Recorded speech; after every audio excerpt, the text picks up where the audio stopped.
Hi hello नमस्कार मंडळी, श्री स्वामी समर्थ. तर हे कुठले रिसॉर्ट वगैरे नाही बरं का, तर हे आहे आमच्या आजी आजोबांचे खूप मेहनतीने बनवलेले गार्डन.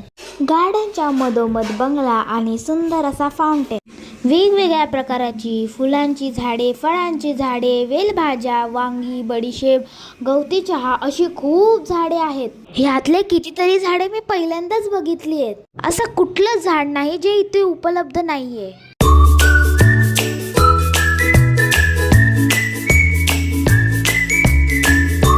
आणि इथे बघा बहरलेलं सुंदर असं चमेलीचं झाड.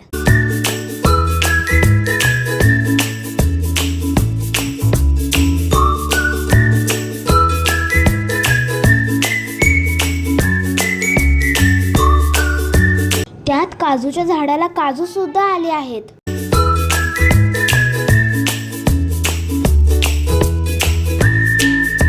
वेगवेगळ्या प्रकारचे आंबे तर आहेतच, आणि वेगवेगळ्या मसाल्यांची झाडे सुद्धा आहेत. त्याचबरोबर इडलिंबू, केळी आणि हे बेबी पिंक गुलाब. इथे बघा मम्मी आणि आई वालघेवड्याची भाजी तोडत आहेत. किती छान ना.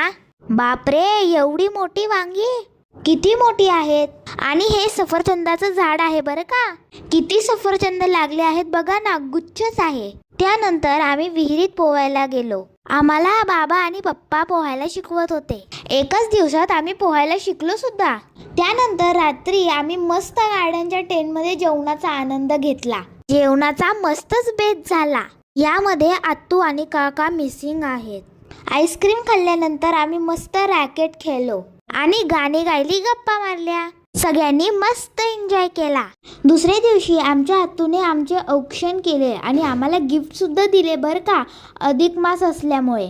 दुपारी मस्त आमच्या गप्पा आणि पत्ते खेळायचं चालू होतं. आम्ही सगळ्यांनीच खूप मज्जा केली. त्यानंतर रात्री पप्पा, मम्मी आणि आम्ही दोघी गोंदावलेकर महाराजांच्या मंदिरात दर्शन घेण्यासाठी गेलो. घरी आल्यानंतर मस्त वडापावचा बेत केला होता आईने, आणि आईला काकी, आत्तू, मम्मी मदत करत होते.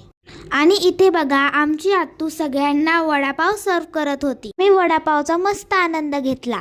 रात्री आम्ही झोपायच्या आधी मस्त झोक्यावर बसून झोके घेत होतो आणि पप्पा मस्त गाणे बोलत होते. 4 दिवस कसे संपले ते कळालेच नाही.